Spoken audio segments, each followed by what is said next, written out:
Hello everybody, welcome back to the channel. Those of you that know me know I'm not one to do a lot of threads. I've done them in the past.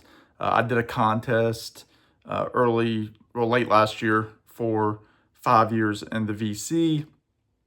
And I've done that kind of thing before.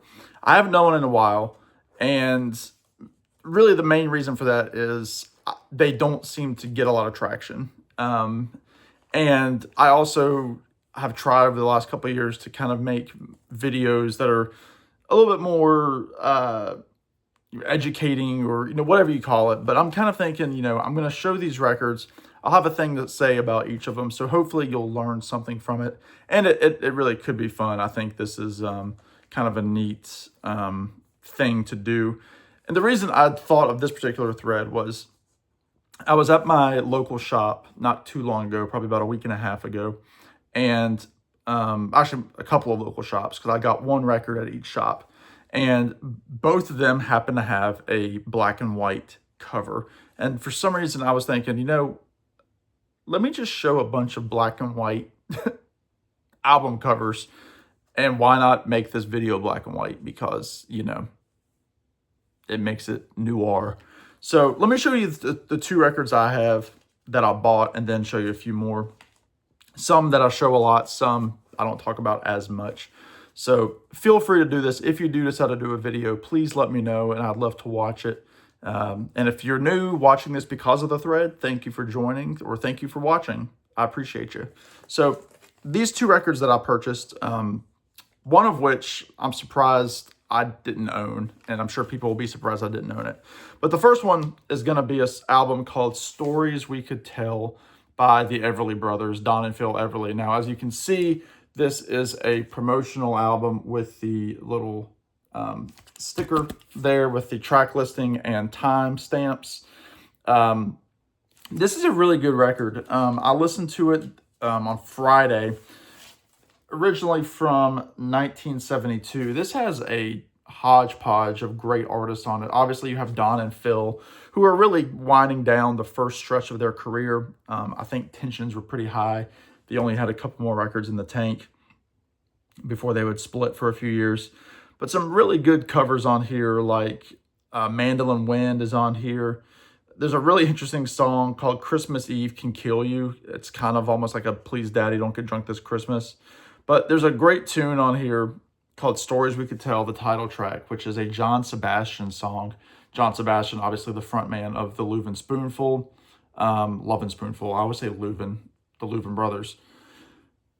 I first heard the song because of Tom Petty and the Heartbreakers, and then I remember listening to the Everly's version a few years ago, and I was listening to a bunch of different covers. It's just a really good song about being on the road and being in a band. Just really solid song.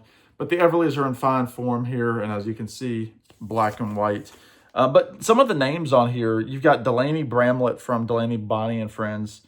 You have John Sebastian on here. Waddy Wachtel is on here, who you would know from Stevie Nicks fame. Clarence White from the Byrds, the kind of the latter period of the Byrds. On keys, Warren Zevon and Spooner Oldham make appearances, though you can't really tell that they're on it. Drums, you have Russ Kinkle, which I believe is a misprint for Russ Kunkel, and then Jim Gordon, who is on everything. John Sebastian plays harmonica as well. You've also got Ry Cooder on here playing slide guitar. You've got Delaney and Bonnie as singers, as well as David Crosby and Graham Nash on here. And then you have Chris Etheridge on bass, who is the bassist from the Flying Burrito Brothers. So a great collection of that country rock era grouping of musicians. So Everly Brothers, Stories We Could Tell. This is the album that was surprising I didn't have, but I bought it for 12 bucks. Hard Rain by Bob Dylan. This is the live album from, I think, the second leg of the Rolling Thunder Review tour that he did in the 70s. The back cover is in color, but he's doing some really strong vocals on this one. I'm just like belting it. You've got songs on here around the Blood on the Tracks years, which is about when this came out, 1976. You've got stuff like You're a Big Girl Now from there, Shelter from the Storm, both from Blood on the Tracks. You also have Idiot Wind. But you've also got some of his earlier songs like Lay Lady Lay, Maggie's Farm, Stuck Inside a Mobile with the Memphis Blues again. But really good stuff. Again, another hodgepodge of players on here. T-Bone Burnett. Mick Ronson is on a track. You've got Scarlett Rivera, who played fiddle with him on this tour. Again, T-Bone is on piano as well. Rob Stoner, Steven Souls on background vocals. I don't know too much about them. Gary Burke on the drums. Fantastic. So good, the vocals. I have the Rolling Thunder box set, which I believe is from the first leg. So the second leg was something I didn't have anything of. And so finally to have this, I didn't own it on any format. Was happy to get it. So really nice sounding copy there of Hard Rain by Bobby. Next, let's jump into a more modern group. This is one of my favorite records. Actually, probably is my favorite record by the Lumineers. This is their second album called Cleopatra. It was released on Dual Tone in 2016, 10th anniversary. I think there's like a 10th anniversary colored vinyl that's out there. This is also colored vinyl, but I'm not going to pull it out. But really good stuff. You know, folk indie tunes, kind of, again, that era of Mumford & Sons, Avett Brothers, Lumineers. Really, or probably out of those groups, the one that became the biggest, which is crazy. They've played like Wembley Stadium, not Wembley, sorry, Fenway. They have a live album from Fenway Park and are really touring massive venues, which is surprising because they're not really a hit-making group. They've got some, recognizable songs. The big one on here is Cleopatra, as well as Ophelia, not the song by the band. But really good stuff. Again, I would check out those two songs. Gun Song is a great tune. This has a couple of bonus cuts on it. Produced by Simon Felice of the Felice Brothers. So Lumineers, Cleopatra. Jumping back a bit, this is kind of a lost album. This is R.I.P. by the Zombies. This is kind of supposed to be the follow-up to Odyssey and Oracle. It's got some stuff that dates back to 1965. They've also got a couple songs from 66. Actually, excuse me, the earliest song is from 1964. A lot of this was recorded after the Zombies really officially broke up. They kind of had some songs they needed to get out. So a lot of this is really just like a Colin Blunstone and Rod Argent album with the members of Argent playing on a lot of these tunes. The song Imagine the Swan, which was recorded late 1968, was the song that I knew when I first got this. But If It Don't Work Out is a good tune from 65. I'll Call You Mine. Really good stuff. It's produced by Rod with Chris White, who would go on to produce Argent Records. He was the bass player of the Zombies. But really solid stuff. It's not Odyssey and Oracle, but it's a definite must if you're a Zombies fan. Back to Bobby. This is his most recent album of late. This is Shadow Kingdom, which is essentially a covers album of his own material. This was recorded for like a weird kind of art film that he did called Shadow Kingdom. It was weird. It was almost like a pay-per-view. You bought a ticket for it, and you had like 2 weeks to watch it. People thought it was going to be a live performance during COVID, kind of the latter part of the COVID lockdowns in 2021. But this record didn't come out until 2023, but the film dated back a couple of years prior. But it's got some good stuff on here, just like Tom Thumb's Blues, To Be Alone With You, What Was It You Wanted. It's got good stuff. It's Bob singing those songs now, but not the way that he does them live, if that makes sense. So like there are new versions of songs that he's done for a long time. I think all the stuff on here dates. I think that there's only one track from the 80s, which is the song What Was It You Wanted from the Oh Mercy sessions in 1989. But everything else is pretty much 60s and 70s exclusively. So Shadow Kingdom by Bobby. Jumping back to Lumineers affiliation, this is Wesley Schultz and his album Vignettes. He's the lead singer of the Lumineers, principal songwriter, as well as Jeremiah Freites. This was his COVID album. This came out with some great covers on it. There's the track list. You can see My City of Ruins, Downtown Train, Green Eyes, If It Makes You Happy by Sheryl Crow. Just some really good stuff. The version of Operator on here is second to none. This album, crazy, this is 5 years old. But also produced by Simone Felice from the Felice Brothers. I think I called him Simon earlier. But yeah, Boots of Spanish Leather. So he's covering Tom Waits, Springsteen, Zevon, Dylan on here. Again, Sheryl Crow. Really good stuff on here, and it's just really stripped back. It's a beautiful record. It's a late night record on any day of the week. I listen to it a lot. Actually, I gave Jeff Witcher a copy of it as well. But this is a fantastic record, Vignettes by Wesley Schultz. Check it out if you like a good covers album.